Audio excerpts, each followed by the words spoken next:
Welcome to law and legal भैया। आज हम पढ़ेंगे legal rights and elements of legal rights. पहले हम जानते हैं कि लीगल राइट्स क्या होता है।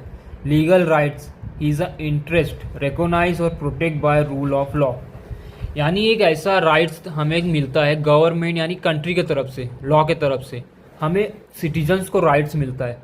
उसी के साथ उस राइट्स को प्रोटेक्शन भी मिलता है गवर्नमेंट से ही, उसी को कहते हैं लीगल राइट्स। एक एग्जांपल लेते हैं, हम अपने ही देश में कहीं भी रह सकते हैं, कहीं भी जा सकते हैं, कहीं भी कोई भी कल्चर फॉलो कर सकते हैं, कोई भी रिलीजियस फॉलो कर सकते हैं, कुछ भी पढ़ सकते हैं, ये हमारा राइट्स है। उसी राइट्स को बचाने के लिए प्रोटेक्शन ऑफ राइट भी गवर्नमेंट लॉ बनाता है, ताकि हमारे राइट्स को किसी का वायलेट ना हो, कोई हमें वायलेट ना करे। इसी के लिए हमको प्रोटेक्शन नहीं मिलता। इन दोनों को मिला के लीगल राइट्स बनता है।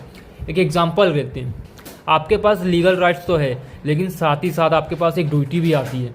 आप एक दायरे के अंदर उस राइट्स को फॉलो कर सकते हैं, उस दायरे के बाहर आप जाएंगे तो वो आपकी ड्यूटी है। आपकी ड्यूटी ये है कि एक एग्जांपल लेते हैं कि आज मोदी जी का एक भाषण है। उस भाषण में मोदी जी ने कुछ किसी कम्युनिटी के ऊपर गाली दिया या कुछ उल्टा बोल दिया, तो वहाँ पे राइट जो उनका था, राइट टू स्पीच, वो तो है, लेकिन उनका वहाँ एक ड्यूटी है कि उस राइट टू स्पीच को एक दायरे के अंदर रह के उस स्पीच को दे। गाली देना और किसी कल्चर पे उल्टा बोलना, ये उनका ड्यूटी है, ड्यूटी के अंदर आएगा। तो यहाँ पे उन्होंने अपना राइट का गलत फ़ायदा उठाया। इसी को कहते हैं लीगल राइट्स। आपको प्रोटेक्शन देते हैं, लेकिन अपने राइट्स का आप खुद ही गलत इस्तेमाल करेंगे तो प्रोटेक्शन नहीं मिलेगा। उसको ही बोलते हैं legal rights. Elements of legal rights, subjects of rights और ओनर। ये वो होता है जिसके पास, जो पर्सन के पास राइट्स है उसको बोलते सब्जेक्ट्स ऑफ राइट्स। और ओनर वो होता है, जैसे कि आपके पास एक घर है, उस घर के मालिक आप हो तो उसको बोलते ओनर।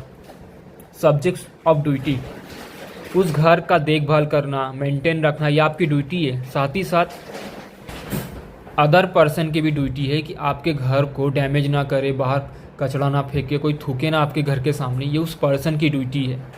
कंटेंट, आपका जो घर है वो ट्रेस पास यानी ईजमेंट के लिए नहीं बना है।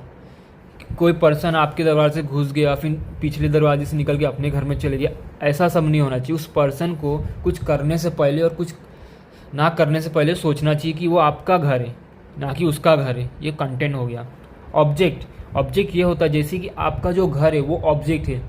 दो एग्जांपल बताता हूँ, एक आपका घर, एक आपकी गाड़ी, ये दोनों ऑब्जेक्ट है, इसको बोलते हैं ऑब्जेक्ट। टाइटल, जो ट्रांसफ़र ऑफ ओनरशिप रहता है घर का, उसको बोलते हैं टाइटल। और कार के एग्जांपल में हम लेते हैं, आप शोरूम में गए, जितना भी पेपर वर्क हुआ, आपने जो साइन किया, पेमेंट किया, उसको बोलते हैं टाइटल। तो आज के लिए इतना बस। अगर मेरा कंटेंट अच्छा लगा होगा तो लाइक कीजिए, सब्सक्राइब कीजिए, और किसी और चीज़ पे वीडियो चाहिए तो कमेंट कीजिए। बाय।